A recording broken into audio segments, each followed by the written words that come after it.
जय महाराष्ट्र शेतकरी बांधवांनो, take update with Nitin या यूट्यूब चॅनलमध्ये सर्वांचं मनपूर्वक स्वागत आहे. लवकरच PM किसान योजनेचे सर्व पैसे सर्व शेतकऱ्याच्या खात्यामध्ये सरसकट जमा होणार आहे आणि लवकरच राज्यामध्ये कर्जमाफीची सुद्धा मोठी घोषणा होणार आहे. 3 लाखापर्यंत की 5 लाखापर्यंत याची अधिकृत माहिती काय आहे आपण संपूर्ण माहिती जाणून घेऊ.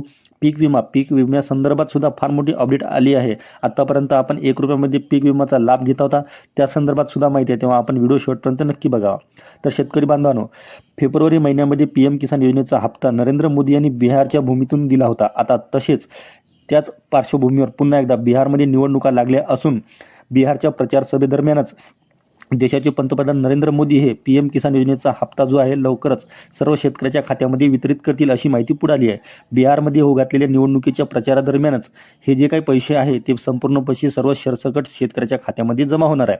तत्पूर्वी शेतकरी बांधवांनो, तुमच्यासाठी फारच आणि महत्त्वाची बातमी अशी आली की आता कुठल्याही प्रकारे आपण जर कुठल्याही योजनेमध्ये पीक विमा असेल, सरकारी कुठली योजना असेल, सरकारी योजनेमध्ये मग कर्जमाफी असेल किंवा PM किसान योजना असेल, राज्यातील मुख्यमंत्री सन्मान निधी योजना असेल, याच्यासाठी आता सरसकट सर्व शेतकऱ्यांना बंधनकारक झालेलं आहे ते शेतकरी ओळखपत्र.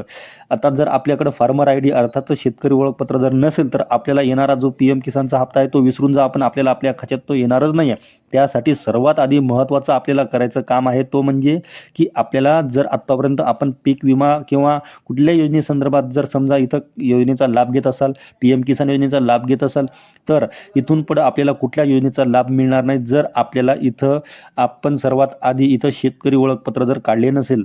आता इथं शेतकरी ओळखपत्र का आवश्यक आहे? कारण आता पावसाळा असा करतोय, त्यामध्ये दुष्काळी परिस्थिती आहे. मागच्या अति पावसामुळे जे नुकसान झाले होते त्या बहुतांश शेतकऱ्यांना अजूनही पैसे मिळाले नाही आहे. PM किसान योजनेची इथं वाट पाहत आहे. मुख्यमंत्री सन्मान निधी योजना त्याची सुद्धा इथं वाट पाहत आहे. लवकरच कर्जमाफीची घोषणा होऊन ते कर्जमाफीचे पैसे सुद्धा वाटप होणार आहेत. तत्पूर्वी शेतकऱ्यांना तुम्हाला महत्त्वाचं करायचं काम आत्तापर्यंत जर केलं नसेल तर आपल्याला आवश्यक आहे ते म्हणजे इथं सर्वात महत्त्वाचं एकच काम आहे, फार्मर ID सर्वात आधी आपण काढून घेणे आहे. जर फार्मर ID काढले नाही तर कुठल्याच योजनेचा लाभ आपण घेणार नाही असं इथं जाहीर झाले आणि स्पष्ट झाले आहे. आता कर्जमाफीविषयी इथं बोलताना मुख्यमंत्र्यांनी सांगितले की आम्ही योग्य तो वेळी योग्य निर्णय घेऊ, कारण निवडणुकीआधी मोठ्या आश्वासने यांनी जी दिली होती की आम्ही सरसकट कर्ज माफ करू, शेतकऱ्यांचा सातबारा जो आहे आम्ही कोरा करू. यामध्ये मुख्यमंत्री असतील तत्कालीन त्यावेळेस देवेंद्र फडणवीस उपमुख्यमंत्री होते, अजितदादा पवार यांनी सुद्धा आश्वासने दिली होती की आम्ही शेतकऱ्यांची सरसकट कर्जमाफ करणार आहोत. आता नरेंद्र मोदीकडे सर्वांचे लक्ष लागले आहे की ते या भूमिकेवर काय निर्णय घेतील आणि शेतकऱ्यांची सरसकट कर्ज कधी माफ करतील, कारण कर्जमाफीचा फार मोठा विषय इथं आला असून आता यासाठी आता लवकरच शासन मोठा निर्णय घेण्याची तयारी आहे. काही दिवसापूर्वीच राज्यामध्ये बच्चू कडू यांनी मोठं आंदोलन पुकारलं होतं आणि त्या आंदोलनांना इथं स्थगिती मिळाली असून त्यांना सुद्धा आश्वासन दिले की 15 दिवसाच्या आतमध्ये आम्ही हा जो काही कर्जमाफीचा निर्णय आहे तो निश्चितच निकाली काढू आणि मोठा निर्णय आम्ही लवकरच घेणार आहोत. तत्पूर्वी शेतकरी बांधवांनो, PM किसान योजनेचा जो हप्ता आहे आता या संदर्भात अशी बातमी आहे की जून महिन्यामध्येच हा हप्ता तुमच्या खात्यामध्ये येणार आहे. निवडणुकी आहे, भाजप आता इथं बिहारमध्ये निवडणूक जिंकण्याच्या तयारीत आहे. त्या अनुषंगाने आता इथं बिहारच्या धर्तीवरच देशाचे पंतप्रधान हे आपल्याला PM किसान योजनेचे पैसे जे आहेत तिथून वितरित करणार आहे. आता राज्यातील शेतकऱ्यांसाठी महत्त्वाची बातमी की मुख्यमंत्री सन्मान निधी योजनेचे पैसे कधी येणार, तर मुख्यमंत्री सन्मान निधीचे पैसे सुद्धा याच महिन्यात येणार आहे. परंतु यासाठी काही अडचणी इथं आल्या आहे की लाडकी बहीण योजनेचा जो हप्ता आहे या हप्त्यामध्ये काही पैसे इथं वगळण्यात आलेले आहे, म्हणजे अर्थातच निधी इथं कमी पडतोय. त्यामुळेच मुख्यमंत्री सन्मान निधीचे जे पैसे आहे हे उशिरा येतील का अशी शंका इथं वर्तवली जात आहे. कारण मुख्यमंत्री माझी लाडकी बहीण योजनेअंतर्गत बऱ्याच लाडक्या बहिणींना लाभ मिळतो, त्यांना निधी कमी पडतोय. त्याकरिता हा हप्ता सुद्धा उशिरा होऊ शकतो का अशी शंका इथं निर्माण होत आहे. आता राज्यातील शेतकऱ्यासाठी अजून एक महत्त्वाची बातमी आणि फार मोठी बातमी म्हणावी लागेल की राज्यामध्ये जो पीक विमा संदर्भात बातमी होती ती बातमी आता इथं पुढे आली आहे. कारण पीक विम्यासंदर्भामध्ये जी बातमी आहे ती 1 रुपयामध्ये पीक विमा हे बंद होणार आहे. याकरिताच आता मोठं इथं प्रश्न निर्माण होत आहे की सरकार काय करणार, या भूमिकेकडे काय लक्ष देणार आहे.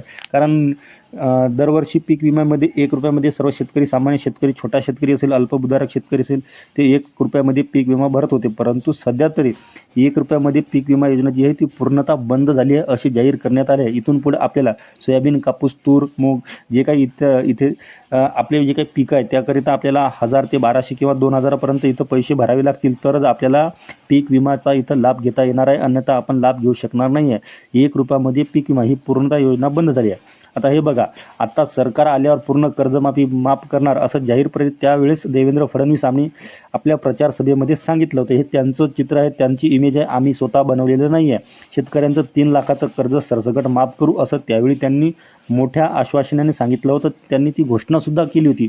आता त्यांचे हे आश्वासन कधी पूर्ण होतील याकडे सर्वांचं लक्ष लागले आणि लवकरच करतील अशी सुद्धा अपेक्षा आहे.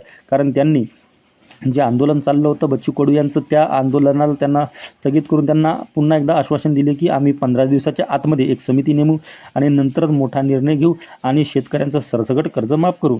यामध्ये आता कितीपर्यंत हे कर्ज माफ करतील अजून तर काही नक्की नाही आहे. परंतु सध्याची जी बातमी आहे पीक विमा संदर्भामध्ये, तर शेतकरी बांधवांना जो 1 रुपयामध्ये पीक विमा होता तो आपल्याला आता बंद झाला आहे. तेव्हा पीक विमा भरताना आता आपल्याला अनेक तालुक्यामध्ये इथं कमी पाऊस, तर काही तालुक्यामध्ये जास्त पाऊस, काही जिल्ह्यामध्ये कमी प्रमाणात, काही जिल्ह्यामध्ये जास्त प्रमाणात पावसाचा असं इथं चालू आहे. त्याच आता अनुषंगाने जर शेतकरी कोणी पीक विमा भरत असतील तर त्यांच्यासाठी महत्त्वाची बातमी, 1 रुपयामध्ये पीक विमा योजना ही बंद झाली आहे पूर्णतः. तर आपल्याला याकरिता आता जास्तीचे पैसे मोजावे लागतील. पूर्वी ज्या प्रकारे सोयाबीनला 1200 ते 1500 रुपये, कापूस, सोयाबीन, तूर जे काही वेगवेगळे रेट इथं कंपनीनं दिले होते त्यानुसारच आपल्याला पैसे इथं भरावे लागतील.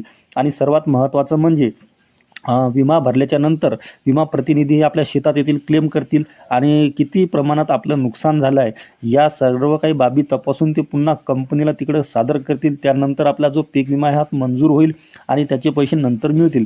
पण सध्या तरी जो छोटा शेतकरी, गरीब शेतकरी 1 रुपयामध्ये पीक विमा या योजनेचा लाभ घेत होता त्यांच्यासाठी इथं आता कुठंतरी एक धक्कादायक आणि निराशाजनक बातमी म्हणावी लागेल. कारण 1 रुपयामध्ये पीक विमा फार चांगली योजना होती त्यांच्यासाठी, परंतु महाघोटाळा झाला होता. पीक विम्यासंदर्भात जे काही महाघोटाळा झाला होता खास करून बीड जिल्ह्यामध्ये, त्यामध्ये बऱ्याचशा CSC सेंटरनी असा घोटाळा केला होता की इतर राज्यातील अर्जसुद्धा घेतले होते, त्यांना लाखोचा करोडोचा इथं लाभ मिळाला होता. त्याची चौकशीसुद्धा झाली आणि म्हणूनच आता इथून पुढं की ज्या काही अशा CSC सेंटरवाल्यांनी इथं घोटाळा केला आहे त्यांचे लायसन्स सरसकट रद्द केले आणि पीक विमा योजना ही बंद केली आहे. आता मुख्यमंत्र्यांनी सांगितले की राज्यामध्ये कुठल्याही प्रकारचा भ्रष्टाचार आम्ही होऊ देणार नाही. तर या संदर्भामध्ये अजून काही बातमी असल्यास आमच्या चॅनलला आम्ही नक्की देऊ. भेटूया पुढच्या व्हिडिओमध्ये. तोपर्यंत चॅनलवर नवीन असेल तर सबस्क्राईब करून ठेवा. धन्यवाद. जय महाराष्ट्र मित्रांनो.